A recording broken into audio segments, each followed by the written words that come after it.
musiquita de Tracy Chapman que nos hace irnos a Estados Unidos de América. Sigue llamándose Estados Unidos de América, ¿no? No se llama Estados globales del mundo, no, Estados invasores del planeta. Se sigue llamando Estados Unidos de América, ¿no? Con este presidente que es yo creo que esta semana anuncia que le pone aranceles a la luna. O sea, esta semana tenemos un spoiler que ya lo podemos anunciar para el lunes. Sale que le va a poner, está en contra del IVA en Júpiter y le pone aranceles a la luna. Madre mía de mi vida, cómo está el señor Donald Trump, que es el mejor síntoma de que no ha podido ganar ninguna guerra económica. Cuando alguien no tiene capacidad ya tecnológica, no tiene capacidad industrial, no tiene capacidad innovadora, no tiene capacidad financiera, a pesar de todo lo que es el Estados Unidos de América, a pesar de todo eso, cuando ninguna de estas herramientas ya le da, lo que hace es ir a una guerra. ¿Y qué guerra está armando? El otro día, discutiendo con parte del equipo, Chris le decía una frase que me preguntaban es: ¿qué es peor que un país en hegemonía? Es un país hegemón en decadencia. Cuando un país hegemón está en decadencia es sumamente peligroso. Chris, ¿tienes por ahí un inventario de, sanciones, bloqueos? No sé, a mí me da hasta vértigo preguntarte porque creo que has encontrado absolutamente de todo en este contexto, que siempre es importante el contexto, otra vez, la perspectiva. No es que el señor Trump pone aranceles ahora a lo loco, es que ya es parte de una doctrina, ¿no? Tengo un documento acá, Alfredo, que, no sé, mínimo 10 páginas, así que vamos a intentar con estos 12 breves minutos resumir un poco de lo que, bien como tú dices, junto a la guerra, ¿no? Las sanciones son ese eje central de la política exterior de Estados Unidos.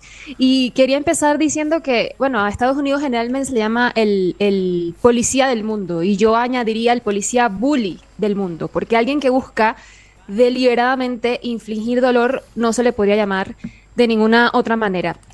Vamos a hablar, y me disculpo de antemano, de sanciones, sancionadores y sancionados, así que esta palabra la van a escuchar muchísimo, y no estamos hablando de las que son como un instrumento político del derecho internacional, ¿no? Como las que se piden para estados genocidas, como el Israel sionista, o los estados segregacionistas, como la Sudáfrica del apartheid, que, bueno, tuvieron, o en el caso de Sudáfrica, bueno, algún éxito, sino de estos instrumentos que son, bueno, directamente agresiones imperiales, usados como, decía Barack Obama, ¿no?, para torcer el brazo de estas naciones que no sometan a los intereses estratégicos, en especial de Estados Unidos.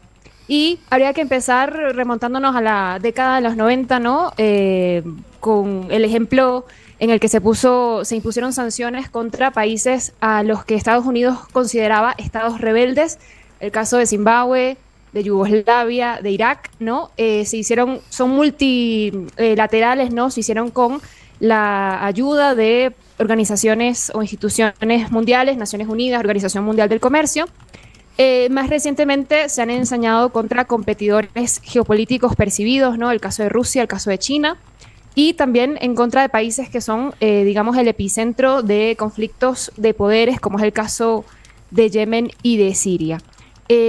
Ya a partir de, digamos, el 2001, después de los ataques del 11 de septiembre, Estados Unidos ha deliberadamente, pues, aumentado muchísimo más, al punto que actualmente, o en la actualidad, solamente hay 20 países. Sin embargo, según el Observatorio Venezolano de Antibloqueo, que tiene un informe espectacular y que recomiendo ampliamente, hasta febrero de 2025, si se contabilizan, digamos, la cantidad de sanciones más allá de los países sancionados, Estados Unidos ha impuesto más de 37,000 sanciones que son directas a personas, a entidades o a jurisdicciones.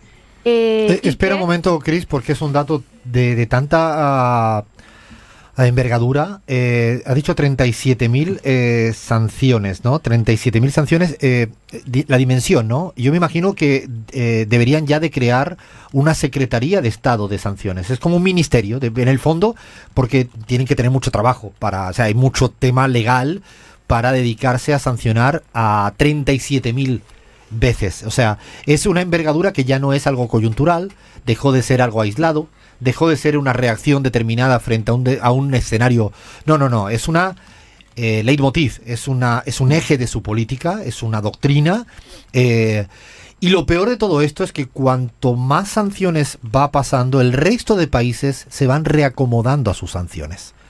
Es decir, es cada vez menos eficaz, lo cual es una espiral de mierda, porque deja de ser eficaz, porque ya los países, Rusia particularmente, los países grandes que tienen más capacidad, la propia Venezuela ha tenido que reinventarse para superar una parte de las sanciones, sigue siendo jodido, pero ha tenido que superarse. Hay un tema, por ejemplo, que es muy complicado de decir, se llama SWIFT, dirán ustedes, y Alfredo, que se tomó ahora.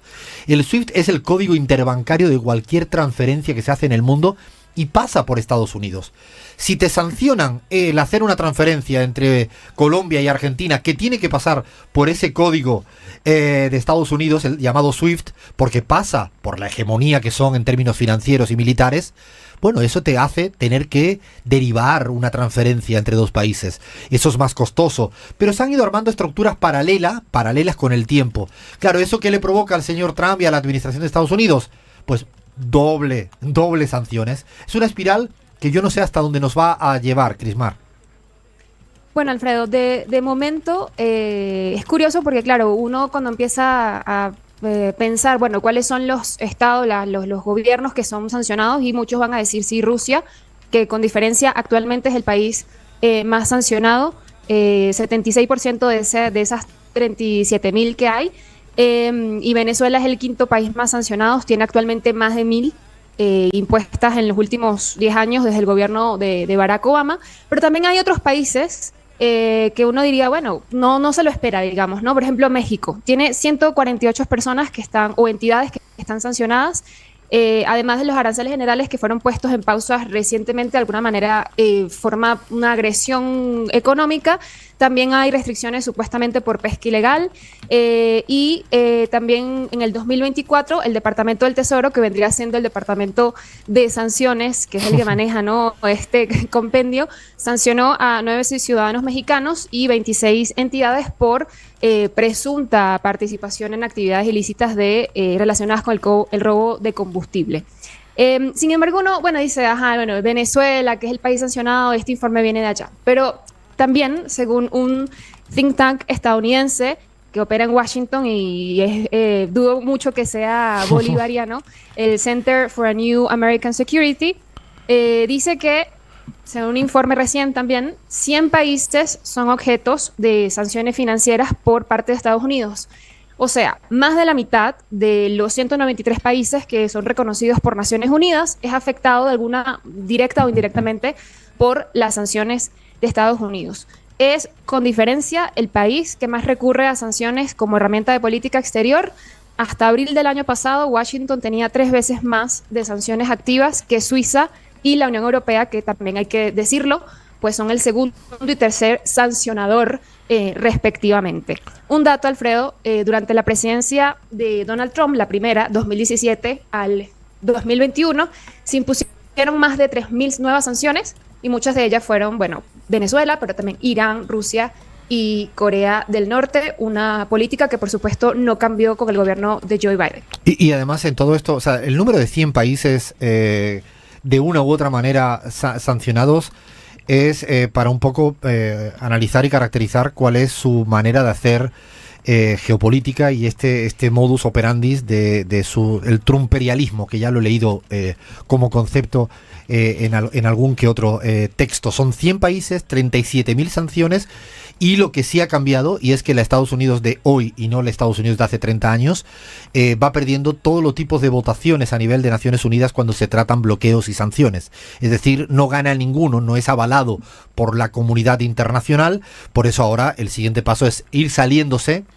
de estas instancias internacionales. De hecho, ha dado un paso que yo no me lo esperaba, que es ahora a cuestionar el sistema tributario europeo y a plantearlo como si fuera un arancel. El IVA en Europa, ¿qué competencia tiene la administración de Estados Unidos en plantear si el IVA sobre los productos, el IVA, que es el impuesto indirecto que se utiliza a nivel mundial sobre el valor agregado? Estamos viendo cómo el señor Donald Trump está diría como cada vez más débil, y cuanto más debilidad tiene, mayor abusa del tema impositivo. Luego con una doble moral permanentemente, porque si bien es cierto que aplica las sanciones, por ejemplo en el tema venezolano a Chevron lo quiere dejar libre para que pueda seguir operando en términos petroleros, y así tenemos un montón de contradicciones, por no llamarle hipocresía, del modelo de sanciones y bloqueo de Estados Unidos. Para algunas cosas sí, pero a Chevron déjale explotar el petróleo venezolano, que esto sí nos interesa en términos de provisión de recursos para determinados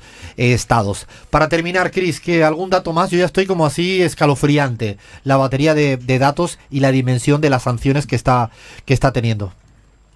Bueno, estas medidas coercitivas unilaterales, Alfredo, que como decimos tienen el objetivo deliberado de, bueno, infligir dolor, hay que recordar que hay varias, ¿no? Y muchas de las excusas que han dado en el caso venezolano partidarios de la oposición, en el que se excusa que las sanciones de Estados Unidos son a partidarios del gobierno venezolano, el gobierno del presidente Nicolás Maduro. Hay que decir que hay al menos 10 tipos de sanciones con diferentes grados de aplicación y no solamente lo que dicen en este respecto, ¿no? En el caso de Venezuela, la mayoría representa lo que son sanciones económicas y financieras que, como bien lo decías tú, restringen ese acceso al mercado internacional.